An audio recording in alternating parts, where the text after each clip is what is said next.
अस्सलाम वालेकुम नाज़रीन, मां हाँ मुनव्वर आलम। तव्हां ॾिसी रहिया आहियो point of order. Point of order में अॼु असां तव्हांखे इहो ॿुधाईंदासीं त मुल्क में तव्हां सां टैक्स कीअं कलेक्ट थींदो आहे, आवाम टैक्स कीअं भरे थी ऐं उहो टैक्स पूरो पहुचे थो नथो पहुचे हुकूमत ताईं, कीअं विच में ग़ाइबु थिए थो, टैक्स चोरी कीअं थी थिए, उन जा नुक़सान कहिड़ा कहिड़ा आहिनि, आवाम टैक्स भरे थी पर हू FBR ताईं नथो पहुचे ऐं FBR करे छा थी, जेको इदारो टैक्स कलेक्शन करण वारो आहे उहो करे छा थो, उहो उन माण्हुनि जो अंग छो नथो वधाए जेका माण्हू टैक्स ॾींदड़ आहिनि ऐं जेका माण्हू टैक्स ॾींदड़ आहिनि उन्हनि ते बोझ छो हुकूमत विझे थी ऐं टैक्स जो जेको रेट आहे उहो छो हाई आहे। हर माण्हू, हर ग़रीब तरीन माण्हू, जेको माण्हू सब्ज़ी ख़रीद करे थो, जेको माण्हू चांवर ख़रीद करे थो, जेको माण्हू जेका शइ ख़रीद करे थो उन ते टैक्स ॾिए थो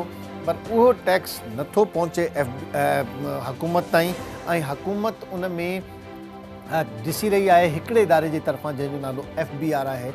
FBR पंहिंजो कमु नथो करे। तव्हां वञो था दुकान ते, चॉकलेट ते बि तव्हां टैक्स ॾियो था, ॿार जी टॉफ़ी बिस्किट ऐं टॉफ़ी ते बि तव्हां टैक्स ॾियो था, खीर ख़रीद कयो था उन ते बि टैक्स ॾियो था, पर एतिरो टैक्स जमा थियण जे बावजूदु पाकिस्तान जी मईशत छो कमज़ोर आहे, छो पाकिस्तान जाॾे वञे थो कर्ज़ वठे थो ऐं मईशत महांगाई ऐं हिन में घिरियल आहे, छो नथो निकिरे टैक्स चोरी ऐं पोइ इदारे जी नाकामी। इन हवाले सां ॻाल्हि ॿोल कंदासीं, स्टार्ट कयूं था। हुकूमत में अचण खां अॻु इमरान ख़ान जो नारो हुयो त असां टैक्स नेट वधाईंदासीं, यानी टैक्स ॾींदड़ माण्हुनि जो अंग वधाईंदासीं। टैक्स नेट जो मतिलबु इहो आहे, हिन वक़्तु मुल्क में 21,78,000 जे लॻभॻि टैक्स पेयर्स आहिनि। साल 2019 में टैक्स ॾींदड़नि इहा तादादु तक़रीबन 17 लख हुई। 3 सालनि में रुगो 4 लख टैक्स ॾींदड़नि जो इज़ाफ़ो थियो। FBR मुताबिक़ हिन गुज़िरियल माली साल खां हिन साल वधीक टैक्स वसूल कई आहे। इहा टैक्स वसूली 22 करोड़ आवाम जे हिसाब सां टैक्स न हुजण बराबरि आहे। FBR हलंदड़ माली साल जुलाई 2021 खां जनवरी 2022 ताईं जे रेवेन्यू घटि करण जा आर्ज़ी अंग अखर जारी करे छॾिया आहिनि। मुल्क में प्रीमियर रेवेन्यू कलेक्शन ऑर्गेनाइज़ेशन हलंदड़ माली साल 2021-22 जी जुलाई 2021 खां जनवरी 2022 दौरान 3,352 अरब रुपयनि जो ख़ालिस रेवेन्यू घटि कयो आहे। पोएं साल जे हासिल कयल वसूली 2,571 अरब रुपया हुई। हिन में वॾो इज़ाफ़ो आहे ऐं हिन मुक़ाबले में वसूली तक़रीबन 30 सैकड़ो वधी वई। FBR जनवरी 2022 में 403 बिलियन रुपए जी ख़ालिस आमदनी हासिल कई। गुज़िरियल साल जनवरी 2021 में हासिल कयल तक़रीबन 367 बिलियन रुपयनि जी ख़ालिस आमदनी जी भेट में 17 सैकड़ो वधीक आहे। हिन साल मजमूई आमदनी 3,533 अरब रुपया हुई, जॾहिं त गुज़िरियल साल जुलाई 2020 खां जनवरी 2021 ताईं 2,705 अरब रुपया हुई। जुलाई 2021 खां जुलाई 2022 जे विच में 182 अरब रुपयनि जे रिफंड जारी कया विया, जॾहिं त गुज़िरियल साल साॻे अरसे में 134 अरब रुपया हुई। रक़म जी वापसी जो सिलसिलो तक़रीबन 35 सैकड़ो खां मथे आहे। FBR हर साल 5 या 10 सैकड़ो टैक्स वसूली वधाए हुकूमत खे बेवकूफ़ बणाए रही आहे। जेकॾहिं 20,000 रुपयनि जी ख़रीदारी ते 10 करोड़ माण्हुनि जी हिकु साल जी सिर्फ़ु हिकिड़ो टैक्स, यानी जेके GST असां चवंदा आहियूं, सिर्फ़ु GST टैक्स जो हिसाब लॻाइजे त इहा तक़रीबन 4,000 अरब रुपया थियनि था। वॾा वॾा सियासतदान, सनतकार ग़रीब माण्हुनि वांगुरु टैक्स अदा करे रहिया आहिनि जीअं हिकु आम सरकारी मुलाज़िम अदा कंदो आहे। जेकॾहिं FBR हिन माली साल में टैक्स वसूली करण में कामयाब थी आहे त पोइ छो हुकूमत कर्ज़ वठण ते मजबूर आहे। FBR टैक्स नेट वधाइण में छो नाकाम थी आहे? छा FBR हिकु नाकाम इदारो आहे ऐं टैक्स नेट में इज़ाफ़ो छो नथो थिए ऐं जेको थियो आहे उन में बि घटिताई छो थी थिए? टैक्स जेको कलेक्ट थिए थो उहो टैक्स पूरो छो नथो पहुचे FBR जे सिस्टम में? विच में कीअं टैक्स जी चोरी थिए थी? जेका टैक्स आवाम पे करे चुकी आहे उहा बि सिस्टम में नथी अचे। इन हवाले सां असां ॻाल्हि ॿोल कंदासीं। असांखे जॉइन कयो आहे ज़ीशान मर्चेंट साहब। अस्सलाम वालेकुम ज़ीशान मर्चेंट साहब। जीशान साहब, टैक्स नेट बढ़ाने के दावे थे, 3 साल हो गए, टैक्स नेट में कोई खातिर का इजाफा नहीं हो सका। जो ऑलरेडी टैक्स पेयर हैं उनके उन पर ही मजीद बोझ डाला जा रहा है। तो टैक्स नेट क्यों नहीं बढ़ाया जा रहा है, इसमें क्या हर्डल्स हैं? देखिए, इसमें दो तीन मसाइल हैं कि जो टैक्स नेट नहीं बढ़ रहा। एक तो हमें ये देखना होगा कि ये पिछले 3 साल में बतदरीज 14 लाख से बढ़ के 30 लाख लोग टैक्स नेट में आ गए हैं। लेकिन जो फाइनेंस मिनिस्टर साहब ने दावा किया है कि उन्हें 50 लाख तक टैक्स पेयर्स को लेके जाना है, तो उसमें भी बहुत मेहनत करनी पड़ेगी। अब इसमें जो रुकावटें आ रही हैं उसमें सबसे बड़ी रुकावट ये है कि जो भी टैक्स देता है उसको रिटर्न में कोई चीज वैल्यू उसको नहीं मिलती। मुल्क में किसी भी आप मुल्क को देखें, तरक्की वजीर या तरक्की आपका मुल्क को देखें, तो वहाँ के लोग जब टैक्स देते हैं तो उनको टैक्स के रिटर्न में फ्री एजुकेशन मिलती है, फ्री हेल्थ मिलती है, फ्री सिक्योरिटी मिलती है, इंफ्रास्ट्रक्चर मिलता है। इसके बरक्स अगर आप पाकिस्तान का कंपैरिजन करते हैं तो आपको ये तमाम चीजें उस तरीके की नहीं मिलती जिस तरह से मिलनी चाहिए। तो कोई भी एक आम आदमी होगा तो वो टैक्स देने से पहले सवाल ये करता है कि मैं टैक्स क्यों दूं। एक कॉमन डिबेट है हमारे यहाँ पाकिस्तान में। एक मसला ये है। दूसरा मसला ये है कि टैक्स का रेट बहुत ज्यादा है। अब जब टैक्स का रेट बहुत ज्यादा होता है तो लोग टैक्स की चोरी करना शुरू करते हैं, क्योंकि किसी को भी ये अच्छा नहीं लगता कि वो अपनी टैक्स से कमाए हुए पैसे गवर्नमेंट को दे दे और फिर वही पहली बात आ जाती है कि वो समझता ही है कि उसे उसका रिटर्न नहीं मिलता। इसके साथ साथ मसला ये है कि पाकिस्तान का जो टैक्स का निजाम है, एक तो इसका टैक्स रेट बहुत ज्यादा है, रीजन आप अपने अतराफ में जितने भी ममालिक है उससे कंपेयर करें। और दूसरा मसला ये है कि जो आपकी जो पॉपुलेशन का साइज है उसके हिसाब से जो आपके टैक्सेस हैं वो उस तरह से नहीं बन पा रहे कि उस वजह से जो है लोग टैक्स नेट में नहीं आ रहे। अब यही टैक्स रेट को अगर आप अगर ज्यादा है, सेल्स टैक्स का रेट है इसको 17% है, अगर इस 17% को जो है आप कम करके सिंगल डिजिट में ले आते हैं और जो इनकम टैक्स का रेट है वो 35% से अगर आप उसको 15% ले आएंगे तो लोग खुद ब खुद जो है वॉलंटियर करेंगे कि हम टैक्स दें। अब जब टैक्स नहीं मिल रहा तो गवर्नमेंट क्या करती है कि गवर्नमेंट उसको इनडायरेक्ट तरीकों से लेती है। हर चीज पे सेल्स टैक्स लगाना शुरू कर दिया गवर्नमेंट ने। तो ये जो टैक्स, जो सेल्स टैक्स होता है, ये अमीर और गरीब में तफरीक नहीं करता। जो इसको खरीदता है उसको ये टैक्स देना पड़ता है। तो इस वजह से इन्फ्लेशन बढ़ रहा है हमारे यहाँ। तो ये बुनियादी वजह है कि जब भी आप किसी का टैक्स रेट, किसी भी मुल्क में टैक्स रेट को ज्यादा रखेंगे तो टैक्स की कलेक्शन तो मिल जाएगी आपको, लेकिन टैक्स बेस जिसकी अभी आप बात कर रहे थे वो टैक्स बेस नहीं बढ़ सकती। जीशान साहब, हमारी डिबेट ये है कि ये जो टैक्स नेट है ये हम हर हुकूमत से सुनते हैं और इमरान खान साहब ने और पाकिस्तान तहरीक इंसाफ ने इसको बढ़ाने की बात की थी। साल 2018 का अगर हम डेटा उठाएं और आज तक की अगर हम बात करें तो मुश्किल से 2.5 से पौने 3 लाख अफराद का वो भी डेटा में इजाफा हुआ है FBR के। लेकिन वो जो टारगेट हैं और वो जो टैक्स के टारगेट हैं वो इंतहाई हैरान कुन है। टैक्स नेट, आपकी बात बिल्कुल सही है कि जी कम होना चाहिए टैक्स का रेशो, लेकिन वो जो कलेक्ट हो रहा है वो भी नहीं पहुंच रहा। वो तो बात सही। देखिए, टैक्स कलेक्शन तो आप ये देखिए कि पिछले साल जो आपका प्राइस टारगेट था वो अचीव कर लिया था, और इस दफा का जो अभी हदफ तय किया है कौन टारगेट FBR सेट करती है। आप ये देखिए कि जी 3,500 अरब का अगर वो टारगेट अचीव कर रही है, अगर आप इसको 22 करोड़ आवाम को छोड़ें, 10 करोड़ अफराद तो अगर GST 20,000 रुपये, 10 करोड़ अफराद 20,000 रुपये अगर खर्च करते हैं किसी भी शॉपिंग पे या किसी किस्म की भी शॉपिंग पे, अब उसमें पेट्रोल ये वो सब कुछ कर लेते हैं, और अगर 20,000 पे आप 17% 10 करोड़ अफराद की शॉपिंग का हवाले से अगर आप करें तो वो तकरीबन 4,000 अरब रुपए से ज़्यादा है। सिर्फ GST की बात कर रहा हूँ मैं अभी। तो ये तो एक इंतहाई हैरान को टारगेट दे के हुकूमत को और उस पर फिर वो रिसीव कर लेते हैं। ये तो आप नहीं समझते कि ये इर्रेशनल है? देखिए, होता क्या है, जब मैं आपको वही बात कर रहा हूँ ना कि प्रॉब्लम कहाँ है कि आपके टैक्स रेट ज्यादा है तो कोई भी खुद से टैक्स नहीं देता। पूरे मुल्क में बेशक सेल्स टैक्स के जो लोग रजिस्टर्ड है पाकिस्तान में, आपको सुन के हैरानगी होगी, 2.25 लोग हैं कि जो सेल्स टैक्स में रजिस्टर्ड है। उसमें से जो लोग टैक्स खुद अपनी जेब से रिटर्न के साथ भरते हैं वो तकरीबन 10 से 20 हजार लोग हैं। तो हमारे मुल्क का जो एक निजाम बना हुआ है ना, उस निजाम को ओवरऑल होने की जरूरत है। जब आप निजाम को ठीक करेंगे तो लोग खुद ब खुद सिस्टम में आना शुरू कर देंगे। ठीक है, मैं ये कहना चाह रहा हूँ, क्या इदारा, आप समझते हैं इदारा परफॉर्म कर रहा है? हुकूमत की तरफ से एक डायरेक्ट ऑर्डर जारी हो जाए और डायरेक्ट टैक्स अगर आवाम पे लगा दिया जाए तो उसकी कलेक्शन कौन सी शायरी है, ये तो आ ही जाएगा। आपको बताऊं, इस वक्त जो चल रहा है वो सिर्फ विद होल्डिंग्स के ऊपर चल रहा है, यानी जो इनडायरेक्ट टैक्सेस होते हैं, विद होल्डिंग।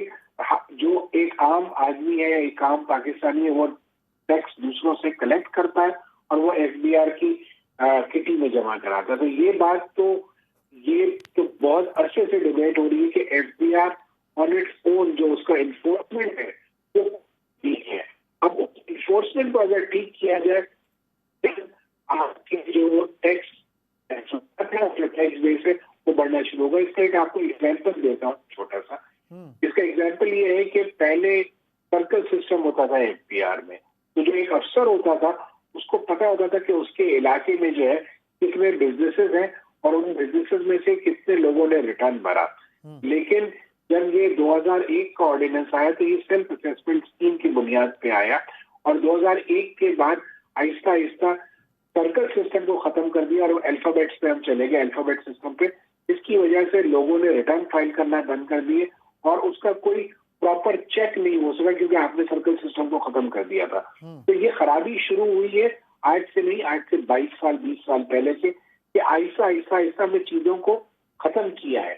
अब हो ये रहा है कि अब एक दोबारा से कोशिश की जा रही है कि जी इस सिस्टम को रिवाइव किया जाए और ना सिर्फ टैक्स पेयर्स बढ़ाए जाए बल्कि टैक्स कलेक्शन बढ़ाया जाए।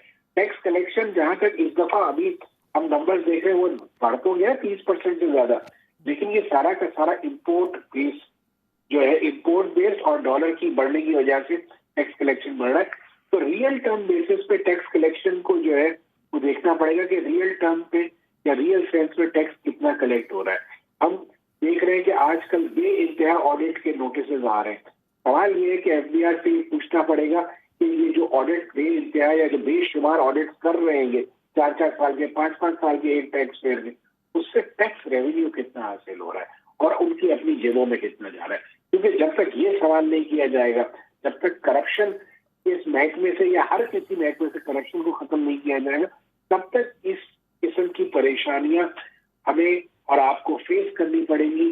और जो लोग सिस्टम में हैं उन्हीं को दबाया जाएगा, जो लोग सिस्टम में हैं उन्हीं से टैक्स वसूल किया जाएगा, जो लोग सिस्टम में हैं उन्हीं का ऑडिट किया जाएगा। ये एक सॉरी स्टेट है, ये नहीं होना चाहिए। साहब, यही हम बात करना चाह रहे हैं कि एफबीआर ने अभी भी एक इनवॉइस वेरिफिकेशन सिस्टम लॉन्च किया है। अब वो इनवॉइस वेरिफिकेशन सिस्टम में आप भी खरीदारी करते हैं, मैं भी करता हूं, सभी करते हैं। अक्सर अगर आप उसको स्कैन करें या वो आप इनवॉइस डालें तो वो इनवॉइस पहुंची नहीं है। लोग फौरी तौर पे, जो लोग वसूल कर चुके हैं, मैं बात वो करना चाह रहा हूं, जो लोग वसूल कर चुके हैं वो भी नहीं पहुंच पा रहा। उसमें भी लोग कुछ ना कुछ जुगाड़ निकाल रहे हैं और वो सॉफ्टवेयर के साथ खेल रहे हैं। आपको जो इनवॉइस जारी की जा रही हैं उसके कोड बार और इस तरह के सिस्टम लॉन्च हो गए हैं शहर में, उसको भी कोई देखने वाला नहीं है। तो एफबीआर फिर कर क्या रहा है? देखिए, मैं अभी इसी सिस्टम पे बैठा हुआ काम कर रहा था। ये जो आप बार कोड वाली बात कर रहे हैं और जो आप कह रहे हैं कि इनवॉइस इशू होती है और वो वेरीफाई नहीं होती, ये पिछले जून के बाद जो बजट आया उसके बाद से एक एफर्ट शुरू की एफबीआर ने कि पॉइंट ऑफ सेल सिस्टम को जो है इंटीग्रेट कराया जाए। अब इसमें होता यह है कि वो हर दुकान पे या हर जो टियर 1 रिटेलर है उसको इंटीग्रेट कर रहे हैं एफबीआर के सिस्टम से, लेकिन हमारे जो कारोबारी हजरात माजरत के साथ वो अपनी सेल ना पहले से ही रिपोर्ट कर रहे थे और अब भी अगर इंटीग्रेट हो भी रहे तो वो सिस्टम से एक मशीन को इंटीग्रेट किया, दूसरी मशीन को ऑफ कर दिया और उस ऑफ मशीन से जो है वो के उसमें लिखा हुआ आ रहा होता है लेकिन वो टैक्स एफबीआर को नहीं पहुंचना होता। तो यहाँ पे अगेन दो लोगों की फेलियर है। एक तो जो टैक्स चोरी कर रहा है और दूसरा एफबीआर उसको पकड़ नहीं पा रही। जी हाँ, ये जरूर है कि एफबीआर एफर्ट कर रही है, लेकिन इतने बड़े जो इतना बड़ा सिस्टम जो लेके आया गया है, इसमें यकीनन कहीं ना कहीं ये टीलिंग प्रॉब्लम्स है, आहिस्ता आहिस्ता दुरुस्त होंगे, लेकिन इसके पीछे अभी बहुत मेहनत करने की जरूरत है। और यकीनन जो लोग टैक्स वसूल करके टैक्स को जमा नहीं करा रहे, उनको न सिर्फ पकड़ना चाहिए बल्कि उनको सख्त से सख्त सजा भी देनी चाहिए, ताकि दूसरों के लिए जो है एक एग्जाम्पल सेट हो कि अगर कोई टैक्स की चोरी कर रहा है तो उसे सजा मिलेगी। तो एफबीआर को इस पे अभी बहुत काम करने की जरूरत है। तो काम कैसे होगा ज़ीशान साहब? वहाँ एफबीआर की जो रिफॉर्मेशन के लिए आता है, अगर कोई कोशिश होती है तो फिर बड़े बड़े माफियाज जो हैं वो उसको काम नहीं करने देते, फिर वो घर चला जाता है। ये है कि हमें लोगों के सामने अब खड़ा होना पड़ेगा, हमें ये माफियाज के सामने अपने घुटने नहीं झुकाने पड़ेंगे और उनको हेड ऑन फेस करना पड़ेगा। मैं समझता जो नए चेयरमैन साहब हैं, अशफाक साहब, ये इसमें खासा काम कर रहे हैं और अभी तक इन्होंने जो किताब में जो लिखा हुआ है उसको न सिर्फ इम्प्लीमेंट करवा रहे, और अगर कोई एफबीआर में कोई चीज किताब के अगेंस्ट में कोई चीज कर रहे हैं तो न सिर्फ उसे रोक रहे बल्कि उनको सजा भी मिल रही है। तो एक सिस्टम स्टार्ट हो गया है मेरे ख्याल से। इसको जब तक चलने प्रॉपरली नहीं दिया जाएगा और जब तक लोग अपना जो कौमी फरीजा, या मैं और आप, अगर हमारी कोई भी टैक्स की लायबिलिटी बनती है, अगर हम वो सही तरीके से नहीं देंगे तो हम फिर ये सवाल नहीं कर सकते कि एफबीआर ठीक तरीके से काम नहीं कर रहा। साहब पब्लिक, मैं तो सिर्फ अपना रोल प्ले नहीं कर पा रहे। बिल्कुल सही कह रहे हैं आप। पब्लिक तो सर डायरेक्ट टैक्स तो चोरी कर ही नहीं सकती ना। हम तो सिर्फ एक जीएसटी की बात कर रहे हैं कि अगर उसने चॉकलेट खरीद ली है तो वो तो पे कर चुका है। अगर उसने बिस्किट्स खरीद लिए हैं तो वो पे कर चुका है। अगर वो बिस्किट्स खरीद लिए हैं या उसने दूध खरीद लिया है तो वो तो पे कर चुका, वो पहुंचा नहीं। वो पहुंचाना किसने, यानी जिसने कलेक्ट किया उसे पहुंचाना है ना। हाँ, और उस पर जो चेक रखने वाली अथॉरिटी है वो चेक करे ना। हाँ, ये बिल्कुल आपकी बात सही है, इसमें कोई दो राय नहीं है कि एफबीआर उसे चेक करना चाहिए और इसमें ऐसे सिस्टम्स होने चाहिए कि रेड फ्लैग ऑटोमेटिकली अलर्ट हो जाना चाहिए कि ये टैक्स वसूल हुआ और ये जमा नहीं हुआ। यकीनन मैंने जैसे आपसे कहा कि अभी कुछ टीलिंग स्टेजेस में हम चल रहे हैं, तो इसमें जब तक ये सिस्टम बेहतर नहीं होगा, आप मुस्तकिल राब्ते में रहते हैं एफबीआर में, आपके पास कोई ऐसा ऑथेंटिक डेटा है कि कितना टैक्स नेट, कितना परसेंट 3 साल के दौरान इंक्रीज हुआ है और उसका कुछ फायदा भी हुआ है?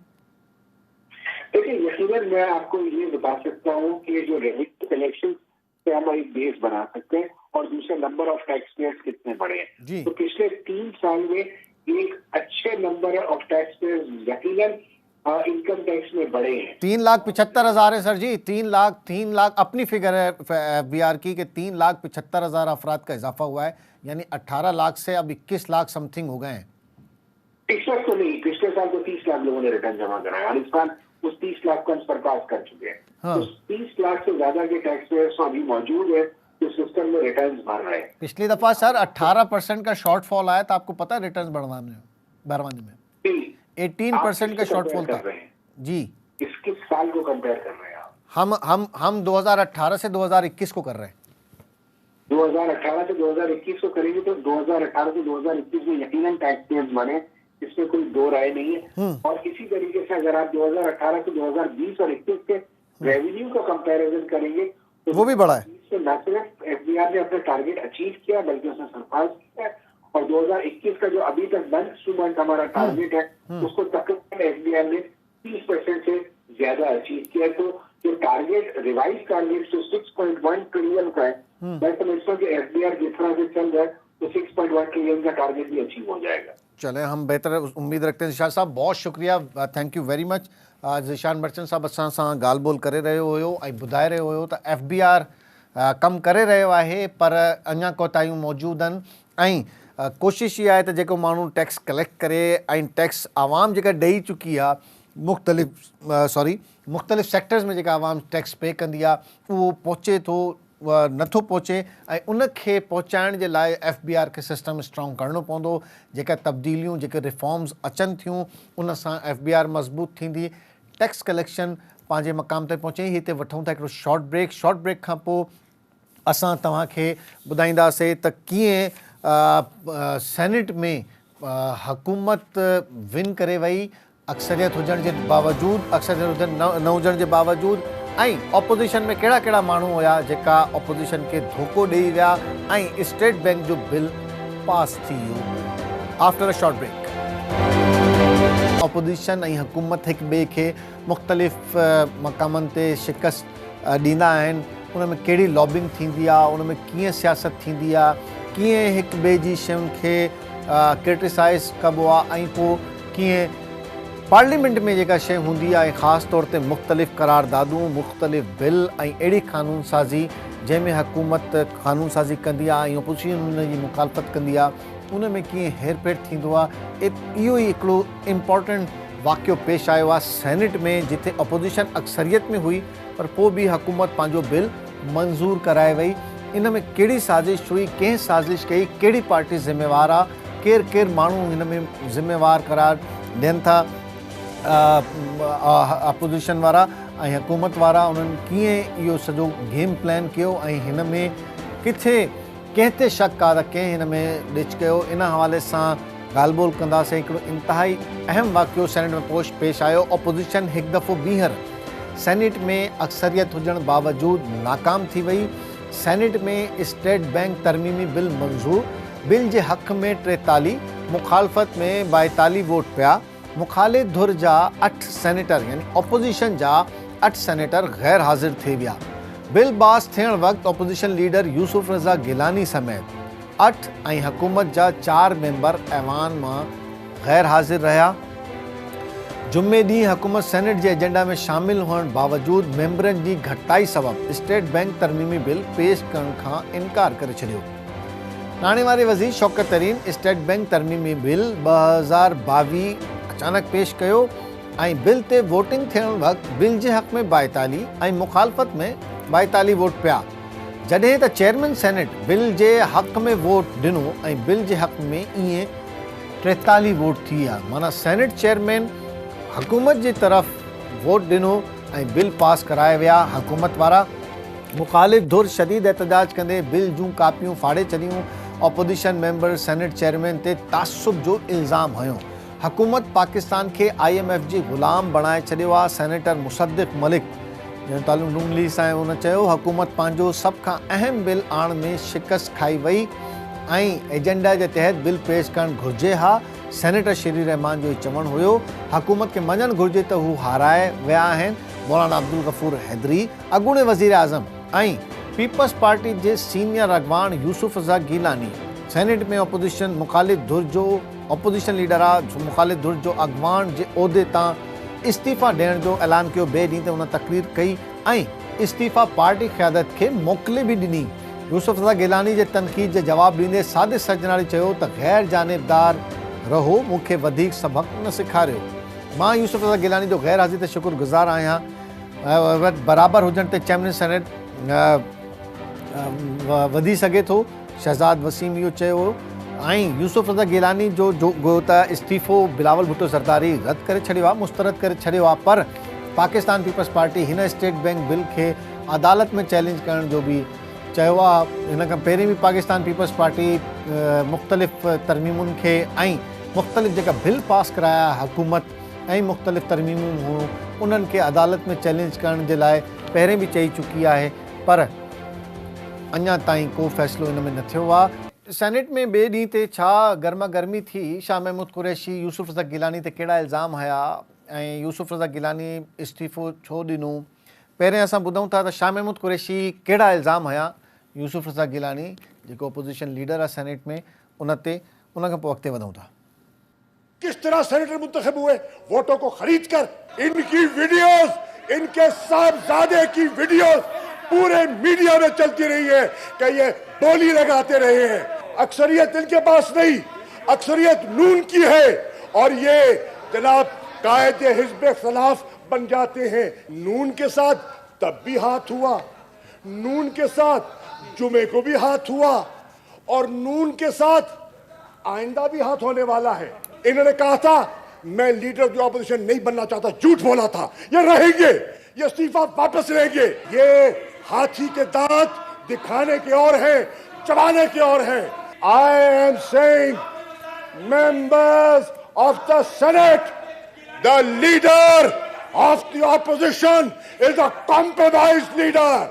He is a compromised leader. Shah Mahmood Qureshi जी स्पीच तमाम ॿुधी ऐं हिन में छो इहा सिचुएशन क्रिएट थी पाकिस्तान पीपल्स पार्टी ते इल्ज़ाम छो अचे थो त हुन स्टेट बैंक बिल तरमीमी बिल में जेका सेनेटर्स हुया उन्हनि जी तादाद पूरी न कई ऐं ऑपोजिशन लीडर बि उन में उन ॾींहुं गैर हाज़िर रहियो इन हवाले सां ॻाल्हि ॿोल कंदासीं असांखे जॉइन कयो आहे मेंबर क़ौमी असेंबली ऐं पाकिस्तान पीपल्स पार्टी जे अॻवान आदि नफ़ीसा शाह साहिबा ने डॉक्टर साहिबा अस्सलाम वालेकुम नफ़ीसा शाह साहिबा छा चवंदव तव्हां त ही पहिरीं त इहो ॿुधायो त छो गैर हाज़िरी जी का वजह यूसुफ रज़ा गिलानी साहब ॿुधाई आहे स्पीच बि उन कई श्री रहमान साहिबा बि कुझु क्लेरिफिकेशंस ॾिनियूं आहिनि पाकिस्तान पीपल्स पार्टी जो छा मौक़िफ़ आहे त छो उन ॾींहुं अहिड़ी गैर हाज़िरी थी ऐं एतिरो इम्पॉर्टेंट बिल हुयो उहो पास थी वियो हुकूमत खटे वई ऐं अक्सरियत जे बावजूदि अपोज़िशन हाराइजी वई पहिरियों त मां चवंदसि त तव्हां हिननि ॿिन्हिनि शयुनि खे अलॻि अलॻि रखो जेको कल्ह मां भी सख़्तु लफ़्ज़ इस्तेमालु कंदमि माजरत सां कि जेका बकवास हिकिड़ो सो कॉल्ड वज़ीर मां सम्झां थी कि जेको हिकिड़े वज़ीर जो कद बुत हुजणु खपे ऐं बिलख़ुसूस उहो वज़ीर जेको असांजे मुल्क जी बैरूनी दुनिया में नुमाइंदगी कंदो आहे उन जो अहिड़े क़िस्म जो लहजो अहिड़ा लफ़्ज़ इनखे मां बकवास ई चवंदमि ऐं ही उहो शख़्स आहे जंहिं पाकिस्तान जी फॉरेन पॉलिसी जो बेड़ो ॿोड़ियो ही उहो शख़्स आहे जेको पंहिंजे जेके उनखे अॻिते आणींदा आहिनि जंहिं जमात मां उहो पलियो आहे पोसियो आहे उन ते ई छेद कंदो आहे हिन पीपल्स पार्टी खे धोखो ॾिनो इहो उनजो उहो जेको केस हुयो फेमस उन में हिन पार्टी सां दगा करे भॼी वियो पार्टी खे छॾे वियो वरी रेमन डेविस बि केस हुयो ऐं पार्टी में ऐं उन पार्टी में बि हिन साज़िशूं शुरू कयूं हिन जो पंहिंजो ख्वाब इहो आहे त हे का शेरवानी पाईंदो पर हिनखे शेरवानी कोन लभंदी ऐं हाणे हो पंहिंजे आका खे पंहिंजा नंबर ठाहिण में मसरूफ़ आहे ऐं इन करे इन एॾी बकवास कई आहे ऐं इन जी जेतिरी मज़म्मत कई वञे उहा घटि आहे ॿी ॻाल्हि इहा कि यूसुफ रज़ा गिलानी जे किरदार ते ऐं पार्टी जी सचाई ते कोई शक नथो करे सघे कि उहो शख़्स आहे जंहिं जेॾीमहिल उहो वज़ीर आज़म हो त पंहिंजी कुर्सी उन जी कीअं वई उहो बि सभिनी खे ख़बर आहे त हुन ख़त न लिखियो ऐं उन जे करे उन जो कंटेम्प्ट थियो पर उहो पार्टी सां बीठो रहियो इन खां पोइ उन जो जेको फर्ज़ंद हुयो उहो अगवा थियो ऐं उन सब्र कयो ऐं उन सां गॾु गॾु 5 साल उन जी डिस्क्वालिफिकेशन हुई उन सब्र कयो त इलाही उन जूं कुर्बानियूं आहिनि कई साल उन जेल काटिया आहिनि ऐं शहीद बीबी सां उन जी हिकिड़ी कमिटमेंट आहे उहो आइन जेको आहे उन सां उन जी हिकिड़ी कमिटमेंट आहे त उहो डेमोक्रेट आहे त इन करे हुन ते कोई बि इल्ज़ाम हणणु जेको आहे मां सम्झां थी कि उहो माण्हू पाण ते इल्ज़ाम हणंदो त उहा हिकिड़ी ग़लति ॻाल्हि आहे ऐं पीपल्स पार्टी जो उहो हींअर वाइस प्रेसिडेंट आहे असांजो सीनियर आहे ऐं इन करे जेके बि क्या सारायूं थियनि थियूं सरासर ग़लति आहिनि पंहिंजी कोताही ते यूसुफ रज़ा गिलानी साहब शर्मिंदा त आहे सॉरी जी जी मां चयो पंहिंजी कोताही ते यूसुफ रज़ा गिलानी साहब शर्मिंदा आहे ऐं हुन इस्तीफ़ो टेंडर कयो आहे चेयरमैन साहब खे ठीक आहे उहो हाणे चेयरमैन साहब ऐं गिलानी साहब जे विच में आहे पर मूंखे जेका इतला आहे त चेयरमैन साहब उन जो इस्तीफ़ो क़बूल हरगिज़ न कयो आहे हींअर त इहा पोज़ीशन आहे ऐं ॿी ॻाल्हि इहा आहे कि केतिरो दफ़ा वोटिंग थी आहे जेॾी महिल असां नेशनल असेंबली में असांजो पंहिंजो लीडर ऑफ द ऑपोज़िशन केतिरी दफ़ा वोटिंग मां तव्हांखे इलाही नंबर से ॻणाए थी सघां कि जेॾी महिल ऐं हर वोटिंग इसेंशियल आहे न जी केतिरा अहिड़ा टाइम्स ऐं सेशंस आया आहिनि बिल आया आहिनि जेॾी महिल नेशनल असेंबली में नून जो लीडर ऑफ द ऑपोज़िशन गायब हो त उन ते उहा कैंपेन उहा जेका हिकिड़ी तसलसल सां गिलानी साहब जे मीडिया हुजे या ये ख़ान साहब जा कारिंदा आहिनि या बिल्कुलु ॼण त पोयो न पइजी वञे उहे कंहिं सवाल उथारियो त हिते नून लीग जो लीडर ऑफ द ऑपोजिशन किथे आहे। हाणे हिन महिल बि स्टेट बैंक जे लॉ जे हवाले सां नून जा केतिरा माण्हू ग़ाइब हुया। बिल्कुलु त माण्हू क्वेश्चन जेको आहे हिकिड़ो तव्हां पर्सपेक्टिव में ऐं उन हिकिड़ी पंहिंजे हवाले सां हिकिड़ी वज़ाहत ॾिनी आहे। हू पार्टी जो सचो सिपाही आहे। मां नथी सम्झां त हुन ते कोई बि पार्टी जो कारकुन शक कंदो। त इन करे ही हिकिड़ी सरासर पीटीआई अगरि सम्झे थी त अहिड़ी बकवास करे उहे असांजी जेका ऑपोजिशन आहे पीपल्स पार्टी हुजे ऐं पीपल्स पार्टी जा इंटरनल डायनामिक हुजनि या नून सां असांजा रिलेशन हुजनि उनखे बिल्कुलु कोन कमज़ोर करे सघंदा। ऐं असांजे लॉन्ग मार्च जो एजेंडा जेको आहे उनखे उहो सर फ़हिरिस्त आहे ऐं असां निकिता आहियूं निकिरंदासीं हफ़्ते ॾेढ में 2 हफ़्तनि में। ऐं हिननि खे पंहिंजी फ़िक्र आहे शाह महमूद खे पंहिंजी शेरवानी जी फ़िक्र आहे। अंदरों ऐं अंदरों साज़िश ऐं ॿाहिरों नंबर ही हिन जी सियासत रही आहे। तव्हां चवण था चाहियो त वज़ीर आज़म जो ख़ासि उम्मीदवार आहे फॉरेन मिनिस्टर उन पार्टी कयो पीपल्स पार्टी जेको उन सां सचो न रहियो त हींअर त ही पीटीआई ते हिकिड़ो वक़्ती असां चऊं था वक़्ती हिकिड़ो तव्हां चवण था चाहियो त शाह महमूद कुरैशी एक्चुअली वज़ीर आज़म जो उम्मीदवार आहे। मां नथी चवां उनजा पंहिंजा पार्टी जा माण्हू चवंदा आहिनि उनजा पंहिंजा पार्टी जा माण्हू चवंदा आहिनि त साज़िश कंदो आहे वेही। अदी तव्हां सीनियर चेयरमैन बिलावल भुट्टो ज़रदारी जी तव्हां स्पीच ॾिजो तव्हांखे उहो एक्सपोज कंदो त उहो जंहिं टाइम ते वज़ीर आज़म हुयो गिलानी साहब त ही छा कंदो हुयो कहिड़ी साज़िशूं कंदो हुयो। त अदी तव्हां सीनियर पार्लियामेंटेरियन आहियो जॾहिं एजेंडा ईंदी आहे उन में जेका शइ मेंशन हूंदी आहे त ऑपोज़िशन जो जेको लीडर हूंदो आहे उनजी कुझु ज़िम्मेवारियूं हूंदियूं आहिनि ऐं उन ॾींहुं पाण ग़ैर हाज़िर ऐं कुझु ॿिया बि माण्हू ग़ैर हाज़िर हुया ऐं हिकिड़ो इम्पॉर्टेंट बिल हुकूमत अचानक टेंडर करे छॾियो ऐं हुते पेश करे ऐं उनखे पास छो त हुई पर इन में तव्हां सम्झो था त प्रिपरेशन घटि हुई ऑपोज़िशन जी ऐं हुकूमत पंहिंजी स्ट्रेटजी में कामयाब थी वई या इहो ग़लति अमल हुयो हुकूमत जो। ॾिसो इन में जेको नंबर्स हुआ उन में इलाही वॾो सवाल त इहो बि आहे कि जेको चेयरमैन सेनेट हुयो उन जो छा किरदारु आहे उन ते कोई छो नथो ॻाल्हाए जी कीअं चेयरमैन सेनेट कीअं थियो उन ते छो नथो ॻाल्हाए। चेयरमैन सेनेट चए थो त जॾहिं इक्वल थी थो वञे त चेयरमैन जो इहो इस्तेकाक आहे त उहो जाॾे वोट करे इहो हुनजो इस्तेकाक आहे उन इस्तेमालु कयो आहे। धांधली करे आयो आहे हींअर धांधली करे हो चेयर ते वेठो आहे ठीकु आहे। तव्हां सभिनी खे ख़बर आहे जेको बि इलेक्शन जे सिलसिले में गुज़रियो आहे उनखे ख़बर आहे त वोटिंग अगरि नाले जे मथां हुजे ठपो त उहो वैलिड हूंदो आहे। त ही माण्हू हिकिड़ो माण्हू जेको बग पियो कराए छा खे पियो बग कराए सेनेट में इलेक्शन खे उन महिल ही वॉज चेयर एडमिनिस्ट्रेशन उन जी कीअं पई बगिंग थिए उन जी चोरी पकड़ी वई उन ते ॻाल्हि ॿोली कोन्हे सॼी बाहि जेका आहे उहो गिलानी साहब ते मूंखे काई डिटेल्स न आहिनि यकीनन पार्टी इंक्वायरी कई हूंदी। चेयरमैन साहब जो जेको बयानु आहे उहो पार्टी जी पॉलिसी आहे ऐं we stand with the chairman ऐं गिलानी साहब जी लॉयल्टी खे कोई क्वेश्चन नथो करे सघे। बाक़ी उन ॾींहं ते छा हक़ाइक़ थिया छा न थिया छो न पहुची सघिया इतला न हुई ये सभु ॻाल्हियूं पाण गिलानी साहब फ्लोर ते वज़ाहत कया आहिनि ऐं मां I have no reason to believe कि इन खां अलावा ॿी को कहानी आहे।